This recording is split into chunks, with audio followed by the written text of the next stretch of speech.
Salut. Je pense 5e vidéo sur tout ce qui va être méthodologie contre le contenu sexualisé.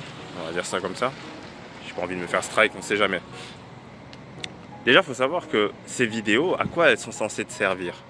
Elles te servent à avoir une sorte de boîte à outils avec plein de petites méthodes. C'est pour ça que je les appelle P et méthodologie. Tu as plein de petits outils qui sont censés t'aider à te barrer de cette merde.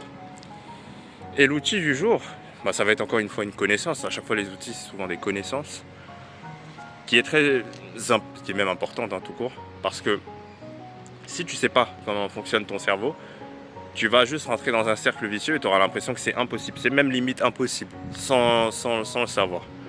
Et cette connaissance, c'est le fait que ton corps, il veut toujours être en homéostasie. Homéostasie, ça veut dire quoi? Ça veut dire qu'il veut rester à un état d'équilibre. Que ce soit bon pour toi ou pas, il veut rester à un état d'équilibre. Sachant que ton état d'équilibre, c'est ton état, on va dire, normal, l'habitude. Ce qui lui demande maintenant le moins d'énergie.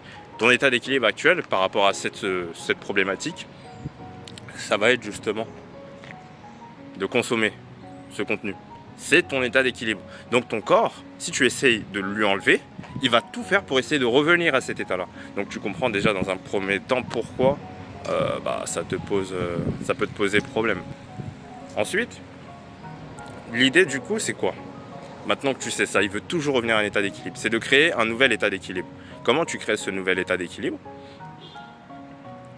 Tu dois remplacer la chose que tu enlèves. Tu enlèves une chose négative et tu la remplaces par une chose positive, une habitude positive qui va t'aider. Si tu fais pas ça, ton corps va tenter de remplacer ce vide en revenant à l'état d'équilibre précédent. C'est pas ce que tu veux. Ok?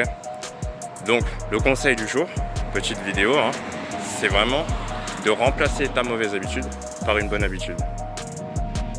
Et pour ça, sur les bonnes habitudes, t'en as plein sur ma chaîne.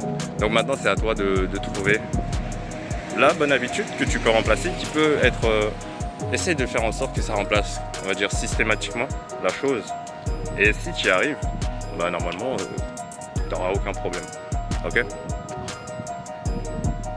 C'était NZ. À la prochaine. Poupou.